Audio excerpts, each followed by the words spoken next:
တန်းထဲမှာကျမကိုစိတ်မသက်မသာဖြစ်စေတဲ့အရာတခုကိုသတိထားမိခဲ့တယ်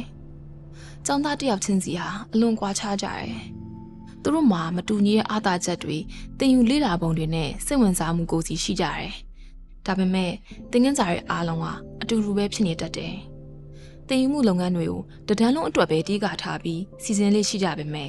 တယောက်ချင်းစီရဲ့လိုအပ်ချက်တွေကိုထည့်သွင်းမစဉ်းစားပြကြဘူး။ကျောင်းသားအချို့ကတော့တိတ်တိတ်လေးရုန်းကန်နေကြရတယ်။သူတို့လုပ်နေတဲ့သင်ခန်းစာတွေကိုတွေ့ကြီးငေးကြည့်နေတာလုပ်နေရင်အာယုံပြက်လင့်သွားတာတို့ဘလို့ဆက်လို့ရမလဲမသိတဲ့အခါကညာမငြိမ်ဖြစ်တာတို့ပေါ့သင်ခန်းစာတွေကိုဖိဖိစီစီပို့ချနေတော့ကျောင်းသားတယောက်ချင်းစီကိုပါတတိထားမိဖို့ဆိုတာခက်ခဲတဲ့အလုပ်ပါ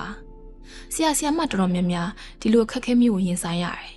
ကျမတို့ကကျောင်းသားတိုင်းကိုထူးချွန်အောင်မြင်စေခြင်းပဲမဲ့အစင်လာတိုင်းသင်ကြားနေတဲ့ပုံစံနဲ့အတန်းရဲ့ဖွဲ့စည်းပုံကတယောက်ချင်းစီရဲ့လိုအပ်ချက်တွေကိုဖြည့်ဆည်းပေးဖို့ခက်ခဲစေပါတယ်တယောက်ချင်းစီရဲ့သင်ယူမှုနှုန်းကမတူညီသည့်တိုင်တစ်ဖွဲ့လုံးကိုလမ်းကြောင်းတစ်ခုရဲ့ပုံမှာအတူတူရှောက်ခိုင်းနေတယ်လို့မျိုးခန်းစားရပါတယ်။အဲ့လိုအခါမျိုးမှာအားလုံးပါဝင်စေပြီးကလေးတယောက်ချင်းစီတိုးတက်အောင်ငါဘလို့ကူညီပေးနိုင်မလဲလို့ကိုပြန်မေးမိတယ်။